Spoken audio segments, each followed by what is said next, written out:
787 dream liner, air India के dream liner में हम लोग भी बैठे हैं और वो फ्लाइट दिल्ली से अहमदाबाद भी जाती है। बोइंग का ड्रीम लाइनर हम मुंबई से दिल्ली भी आता है। तो कंडीशंस तो ठीक नहीं है अंदर से उसके। अभी चूँकि ये क्या नाम है, अभी इसका कोई रिपोर्ट ब्लैक बॉक्स का आया नहीं है। जैसे ब्लैक बॉक्स का रिपोर्ट आ जाएगा एकदम डिटेल से बताएंगे आप लोग को। जैसे नेपाल में दुर्घटना हुई थी ना, कंडीशन लीवरवा खींच दी थी, नहीं समझे, फ्लैप खींचने के तो कंडीशन लीवर खींच दी, फ्यूल सप्लाई ये कट गया था। वैसे इसमें क्या हुआ क्या नहीं हुआ तो एक बार देखना पड़ेगा। तो जब रिपोर्ट आ जाएगी तो हम आपको डिटेल से जानकारी बता देंगे। अभी तो बस ये है कि टेक ऑफ करने के टाइम पे वो V2 तक पहुंच ही नहीं पाया और विमान दुर्घटना हो गया। जब वो दौड़ता है ना जहाज रनवे पे, तो जब वो प्रॉपर स्पीड गेन कर लेता है और रनवे आधा से ज़्यादा ख़त्म हो जाती है तो को पायलट बोलता है कैप्टन से कि V1 कि अब ब्रेक नहीं लगा सकते हो, क्योंकि ब्रेक लगाओगी ना तो 80% रनवे ख़त्म हो चुका है, थूर लोगे आगे जाकर, अब एनी हाउ उड़ जाना है। V1 लेके उड़ जाता है। फिर एक सर्टेन हाइट तक 2000 फीट तक पहुंच जाता है। तो 2000 फीट एक सेफ हाइट माना जाता है कि वहाँ पायलट कुछ डिसीजन लेने के लिए है, कुछ गड़बड़ी आती है तो हो जाता है। V2 वहाँ उसके आगे 2000, ये 600 फीट पे पहुँचा था और 600 फीट पे स्टॉल कर गया है। विमान स्टॉल किया है। अब स्टॉल करने का कारण इंजन फेलियर है या एंगल ऑफ अटैक है, ये दो कारण होते हैं मेन। क्योंकि सीसीटीवी वीडियोस में पक्षियों का टकराना दिख नहीं रहा है, क्योंकि जब भी पक्षी से टकराता है तो उसकी एक पहचान होती है, इंजन के पीछे से काला धुआं आने लगता है। इंजन के पीछे से किसी तरह का काला धुआं नहीं आया है। या तो इंजन फेलियर है या फिर स्टॉल है। स्टॉल क्या होता है कि एक एंगल से ज़्यादा अगर जहाज उड़ जाता है तो फिर इंजन कोई काम नहीं होता है। जैसे मोटरसाइकिल वगैरह दिखेगा, एक लेवल तक झुकेगा तो आप संभाल लेंगे, एक लेवल से ज़्यादा झुक गया तो कितना शक्तिशाली अब नहीं संभलेगा, उसी को कहेंगे स्टॉल। अब ये स्टॉल हुआ है, ये तो दिख रहा है। अब इंजन फेलियर की वजह से स्टॉल होकर गिर गया तो इंजन फेलियर हो गया, पावर सप्लाई खत्म हो गया। और नहीं तो अगर एंगलवा ज़्यादा उठा देता, 10 से 15 डिग्री के बीच में उठाता है वो, 10 से 15 डिग्री, तो कई बार ज़्यादा उठ जाएगा ना, गिरने लगता है। अब ये इस पर पूरी तरह से जैसे एक ठो ब्लैक बॉक्स उसका रिकवर हो जाए। ब्लैक बॉक्स एक ऑरेंज कलर का डिब्बा होता है, उसके अंदर दो चीज़ें बात होती है। पायलट क्या बात कर रहा है ये भी रिकॉर्ड हो रहा है, और जहाज में क्या पैरामीटर्स थे वो भी रिकॉर्ड हो रहा है। मतलब उसके क्या इंस्ट्रूमेंट में कितना फ्यूल था, कितना वजन था, कितने लोग थे, क्या था, सारा चीज़ उसमें रिकॉर्ड होता है। उसको निकाल जब लिया जाएगा तब पता चलेगा एग्जैक्ट में कि क्या हुआ था। लेकिन बहुत खतरनाक है। जिस हॉस्पिटल पे गिरा था, आगे हॉस्पिटल था, उसमें डॉक्टर लोग, रेजिडेंट डॉक्टर थे, वो खाना खा रहे थे, ऊपर ही गिर गया था। वहाँ से 6-7 डॉक्टर लोग भी बहुत सीरियस गंभीर हैं, संभवतः बचे भी ना। मतलब हमको जब तक सूचना थी बहुत सीरियस थे वो लोग, और मतलब जिस लेवल के सीरियस थे तो शायद उसमें से भी 6-7 डॉक्टर ना बच पाए, इतने ज़्यादा सीरियस थे। विमान दुर्घटना में सबसे बड़ा कारण चोट लगना नहीं होता है, विमान दुर्घटना का सबसे बड़ा कारण होता है आग लगना। उस जहाज में 1.5 लाख लीटर फ्यूल था, 1.5 लाख लीटर।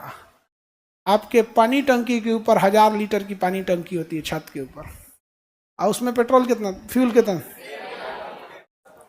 1,40,000 लीटर, यानी 1.5 लाख लीटर फ्यूल था।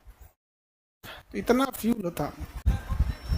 ब्लैक बॉक्स नहीं जलता, उसको उतना मजबूत बनाया जाता है, ना पानी में सड़ता है, ना जलता है, ना टूटता है, ना फूटता है ब्लैक बॉक्स। अब ब्लैक बॉक्स को जहाज के पीछे रखा जाता है, और जहाज का पिछला हिस्सा देखना अभी भी सेफ है, उसका अभी भी पड़ा हुआ है, जो बिल्डिंग के बाहर अटकल है। हाँ, समुद्र में गिरता है तो भी बचा रहता है, नहीं खुलता नहीं है। उसके अंदर 1 महीने तक की बैटरी होती है, बीकन साउंड देता है।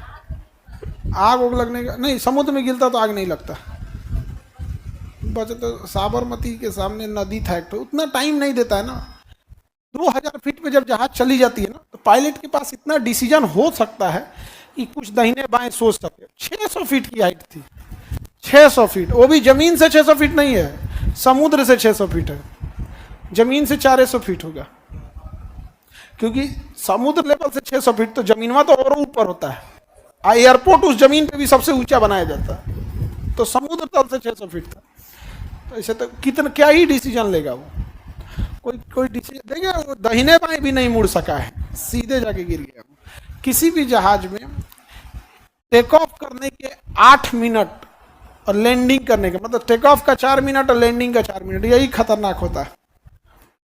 जो भी दुर्घटनाएं होती हैं इसी समय होती हैं, बीच में कोई दुर्घटना नहीं होती। बीच में कौन चीज, ना हवा है ना बादल है ना कुछ है, लेके निकल रहा है 900 की स्पीड से। टर्बुलेंस हल्का हल्का होता है, हल्का हल्का क्या होता है टर्बुलेंस।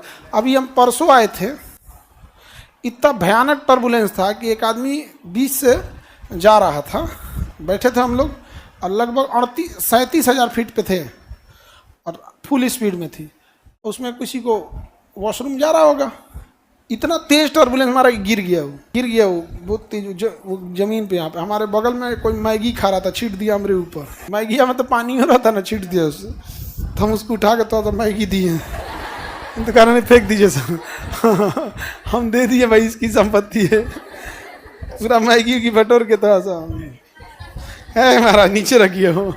अब मेरा मैगी थोड़े था कि हम रख लें। चलिए अब हम लोग यहाँ देखते हैं, इस पर डिटेल बता देंगे आप लोग से, पूरा डिटेल से बता देंगे, जैसे ब्लैक बॉक्स रिकवर हो जाएगा एकदम इत्मीनान से।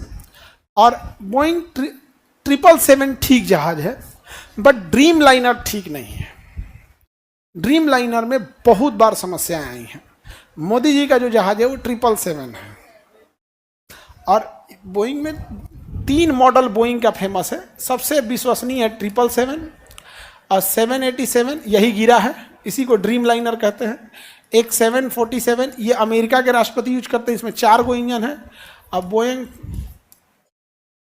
737 ये सबसे ज़्यादा है, ये उतना नहीं उड़ गिरा है। बोइंग 737 ये पटना में भी यही आती है, दिल्ली में भी यही, ये ज़्यादातर ये होती है। इसमें भी एक ठो है मैक्स, ये खूब गिरा है। तो बोइंग के ये 2 जहाज़ों पे हमेशा सवाल उठे हैं, इसकी विश्वसनीयता के ऊपर।